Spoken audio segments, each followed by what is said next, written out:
1 Samuel chapter 1.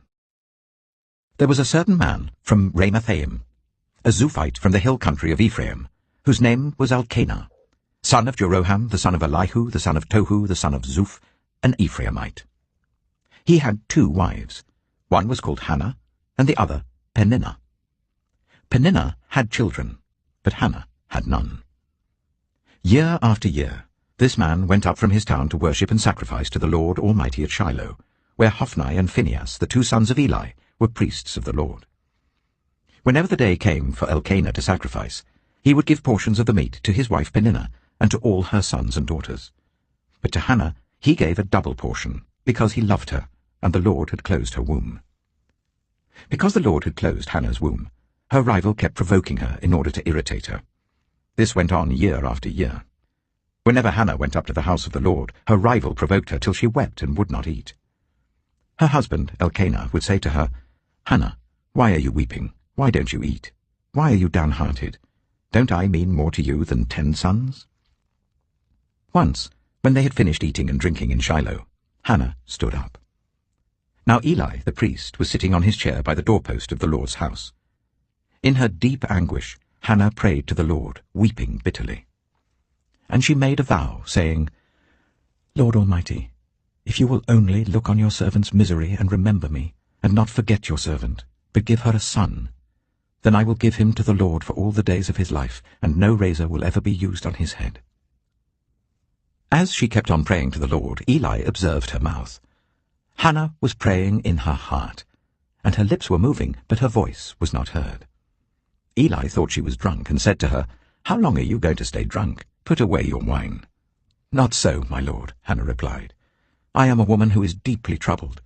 I have not been drinking wine or beer. I was pouring out my soul to the Lord. Do not take your servant for a wicked woman. I have been praying here out of my great anguish and grief."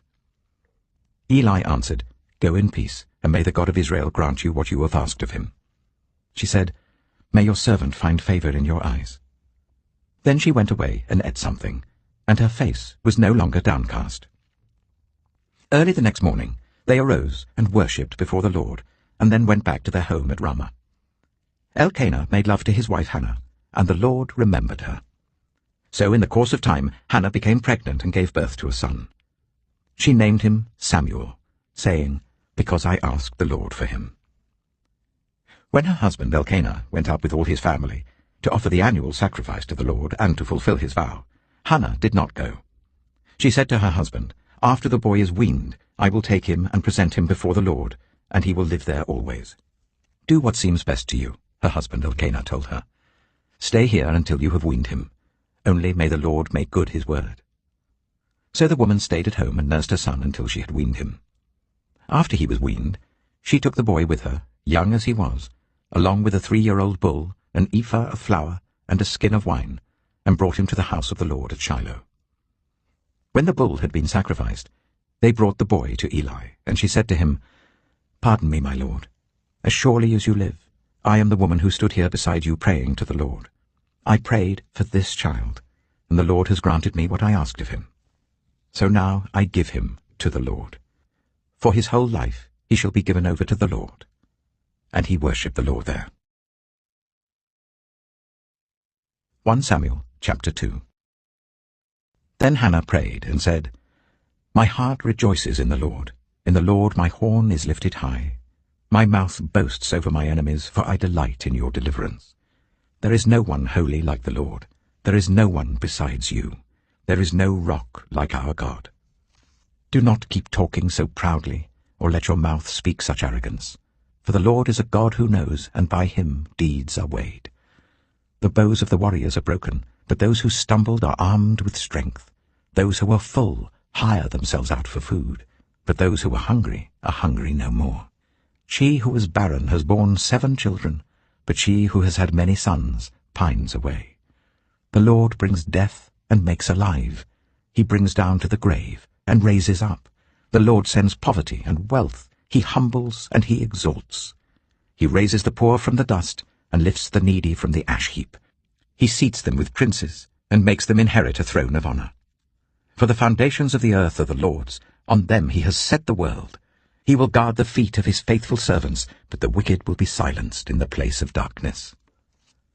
It is not by strength that one prevails. Those who oppose the Lord will be broken. The Most High will thunder from heaven. The Lord will judge the ends of the earth. He will give strength to his king and exalt the horn of his anointed.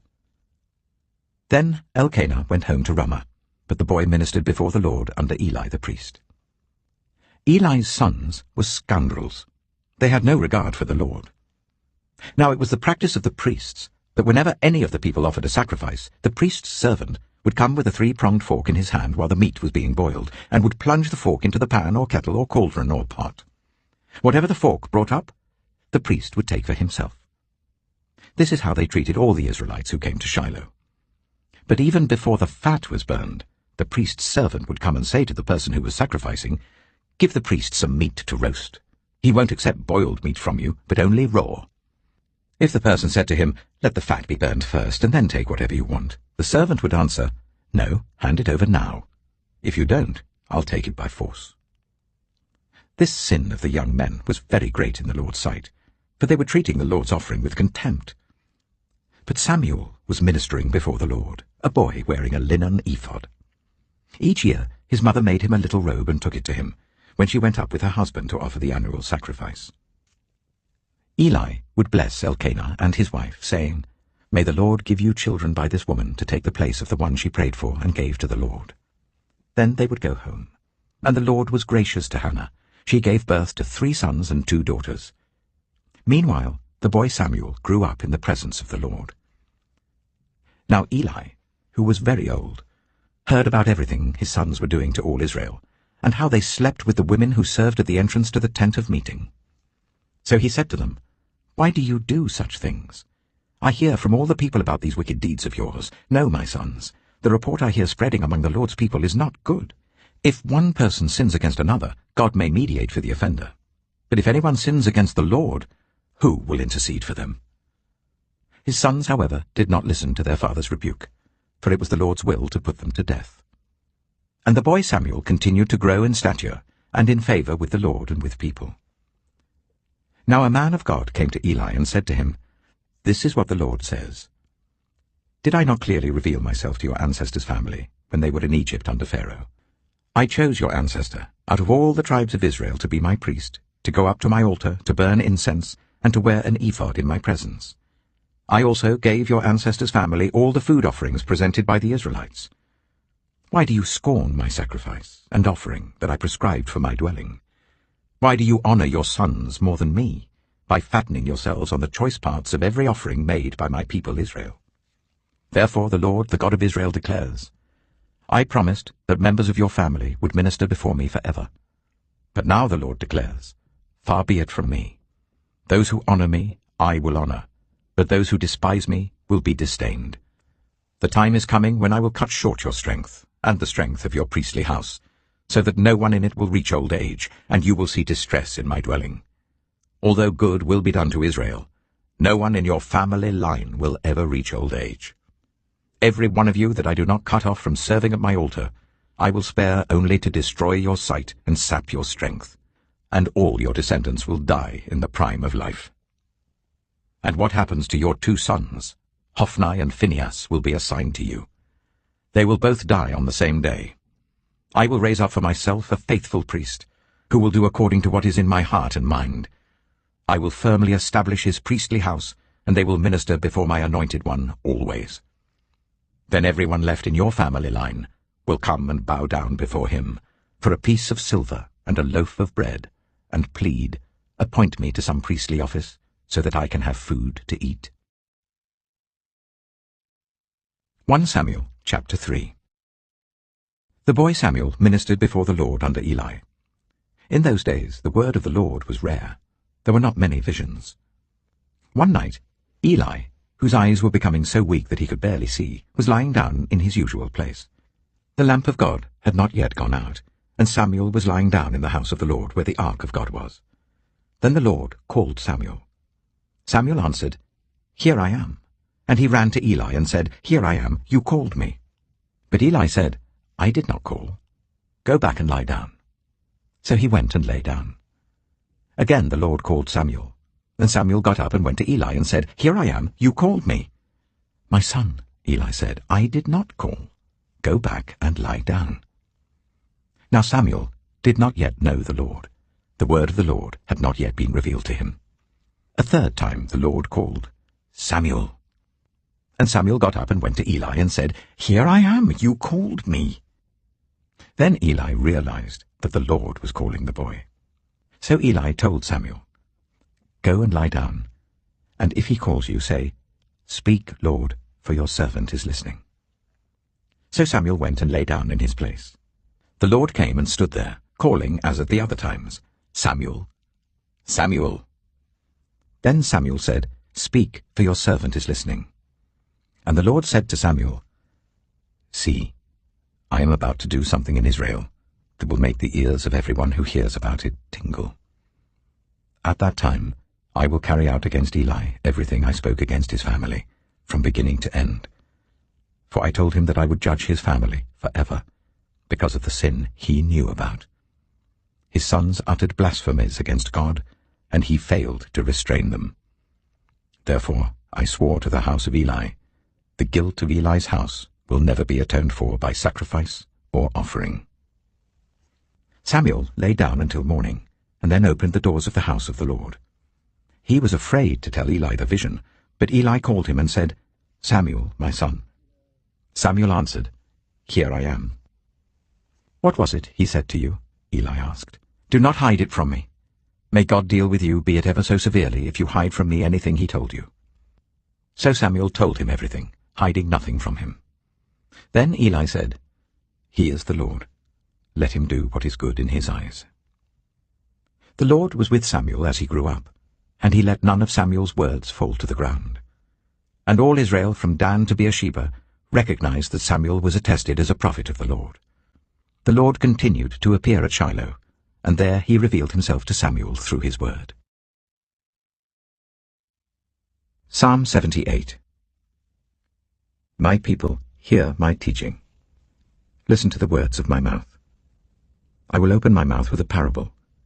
I will utter hidden things, things from of old, things we have heard and known, things our ancestors have taught us. We will not hide them from their descendants. We will tell the next generation the praiseworthy deeds of the Lord, his power and the wonders he has done. He decreed statutes for Jacob and established the law in Israel, which he commanded our ancestors to teach their children, so the next generation would know them, even the children yet to be born, and they in turn would tell their children. Then they would put their trust in God, and would not forget his deeds, but would keep his commands. They would not be like their ancestors, a stubborn and rebellious generation, whose hearts were not loyal to God, whose spirits were not faithful to him. The men of Ephraim, though armed with bows, turned back on the day of battle.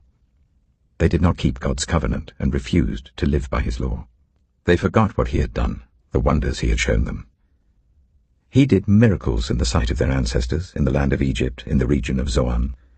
He divided the sea and led them through. He made the waters stand up like a wall. He guided them with the cloud by day and with light from the fire all night. He split the rocks in the wilderness and gave them water as abundant as the seas. He brought streams out of a rocky crag and made water flow down like rivers. But they continued to sin against him, rebelling in the wilderness against the Most High. They willfully put God to the test by demanding the food they craved. They spoke against God. They said, "Can God really spread a table in the wilderness?" True, he struck the rock, and water gushed out, streams flowed abundantly, but can he also give us bread? Can he supply meat for his people? When the Lord heard them, he was furious. His fire broke out against Jacob, and his wrath rose against Israel, for they did not believe in God or trust in his deliverance. Yet he gave a command to the skies above and opened the doors of the heavens. He rained down manna for the people to eat. He gave them the grain of heaven. Human beings ate the bread of angels. He sent them all the food they could eat. He let loose the east wind from the heavens, and by his power made the south wind blow.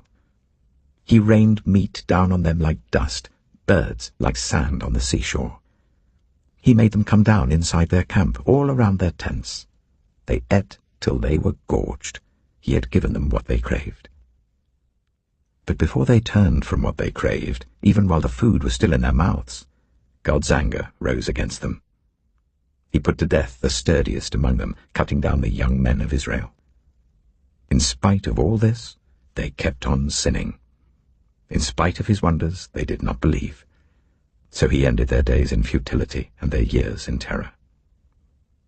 Whenever God slew them, they would seek him. They eagerly turned to him again. They remembered that God was their rock, that God Most High was their Redeemer. But then they would flatter him with their mouths, lying to him with their tongues. Their hearts were not loyal to him. They were not faithful to his covenant. Yet he was merciful. He forgave their iniquities and did not destroy them. Time after time he restrained his anger and did not stir up his full wrath. He remembered that they were but flesh, a passing breeze that does not return. How often they rebelled against him in the wilderness and grieved him in the wasteland. Again and again they put God to the test. They vexed the Holy One of Israel. They did not remember his power. The day he redeemed them from the oppressor, the day he displayed his signs in Egypt, his wonders in the region of Zoan. He turned their river into blood. They could not drink from their streams. He sent swarms of flies that devoured them and frogs that devastated them. He gave their crops to the grasshopper, their produce to the locust. He destroyed their vines with hail and their sycamore figs with sleet. He gave over their cattle to the hail, their livestock to bolts of lightning. He unleashed against them his hot anger, his wrath, indignation, and hostility, a band of destroying angels. He prepared a path for his anger. He did not spare them from death, but gave them over to the plague.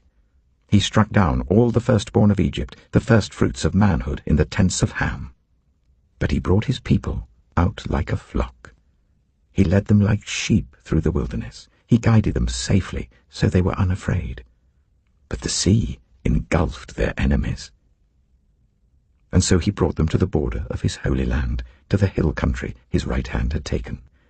He drove out nations before them, and allotted their lands to them as an inheritance.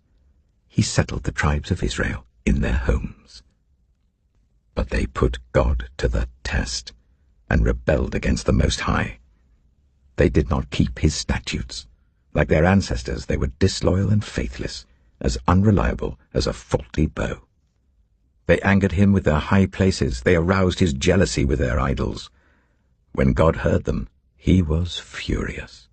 He rejected Israel completely. He abandoned the tabernacle of Shiloh, the tent he had set up among humans. He sent the ark of his might into captivity, his splendor into the hands of the enemy. He gave his people over to the sword. He was furious with his inheritance. Fire consumed their young men, and their young women had no wedding songs. Their priests were put to the sword, and their widows could not weep.